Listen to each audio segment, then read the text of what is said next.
চট্টগ্রামে মেজর জিয়াউর রহমান অত্যন্ত বুদ্ধিদীপ্ত ভূমিকা পালন করেন। ৭ মার্চের রেসকোর্স ময়দানের ভাষণ নিয়ে তার কাছে গোয়েন্দা তথ্য ছিল।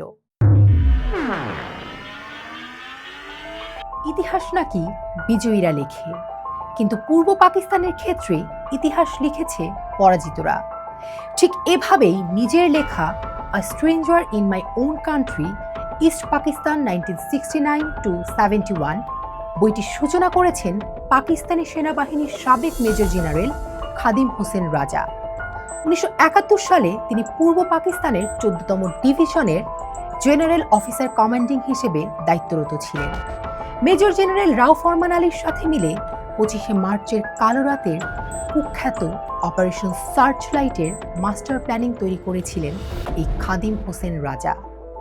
পাকিস্তানি একজন জেনারেলের দৃষ্টিকোণ থেকে লেখা এই বইটিতে ইয়াহিয়া খান, লেফটেন্যান্ট জেনারেল নিয়াজি, রাও ফরমান আলী বা ব্রিগেডিয়ার সিদ্দিকী সালিকদের মতো পরাজিত খলনায়কদের আসল চেহারা ফুটে উঠেছে।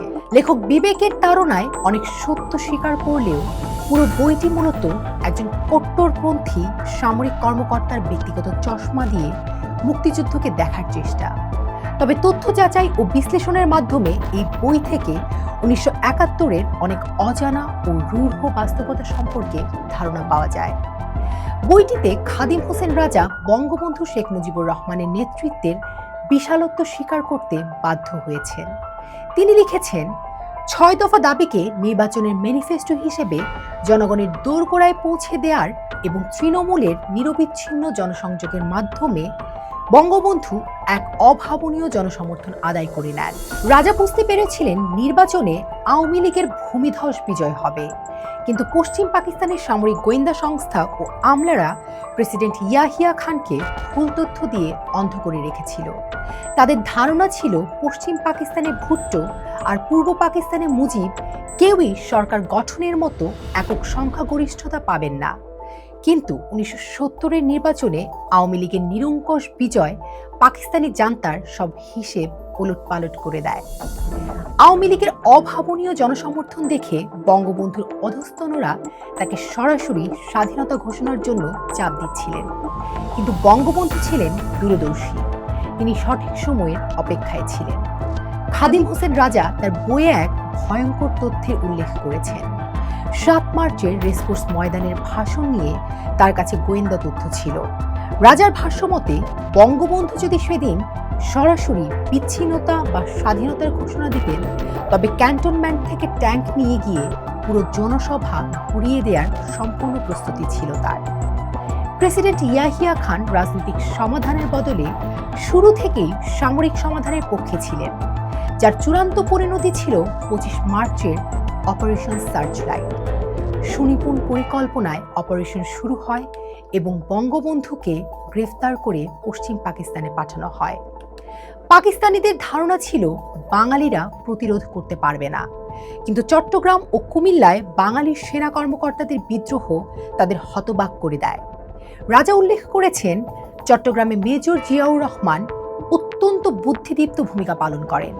তিনি সামরিক রসদ খালাসে বাধা দেন এবং কমান্ডিং অফিসার কর্নেল জানসুয়ারকে হত্যা করে বিদ্রোহ করে।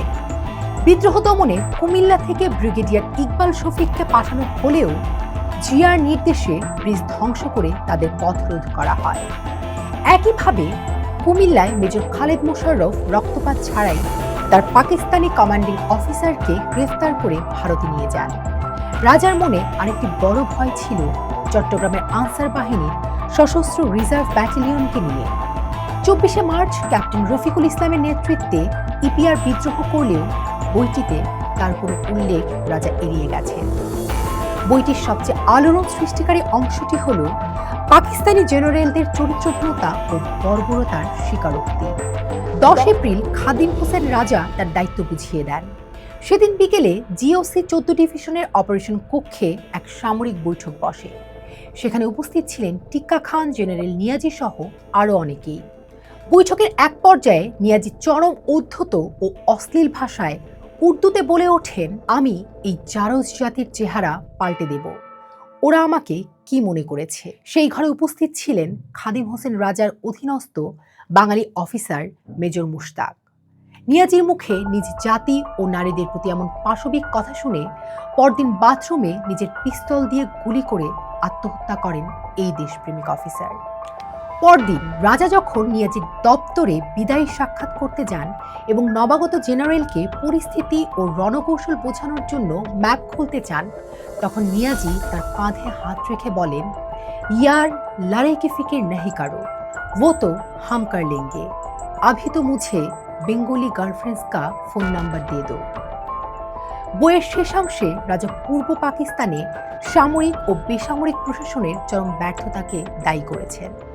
তবে তিনি পাকিস্তানি মানসিকতা থেকে বের হতে পারেননি। তার মতে পূর্ব পাকিস্তানের প্রতি কেন্দ্রের কোনো বৈষম্য ছিল না, বরং বঙ্গবন্ধু একটি দুর্যোগপূর্ণ জনবহুল এলাকাকে সোনার বাংলার মিথ্যা স্বপ্ন দেখিয়ে পাকিস্তানের ভাঙন ত্বরান্বিত করেছেন। A stranger in my own country বইটি কোনো নিরপেক্ষ ইতিহাস নয়, এটি একজন পাকিস্তানি জেনারেলের বয়ান, যিনি নিজের দায় এড়াতে এবং সহকর্মীদের মুখোশ উন্মোচন করতেই বইটি লিখেছিলেন। তা সত্ত্বেও তারা কিভাবে বাঙালি জাতির ওপর ইতিহাসের অন্যতম জঘন্য গণহত্যা ও পাশবিকতা চালিয়েছিল তার এক অকাট্য প্রামাণ্য দলিল হয়ে রয়েছে এই বইটি।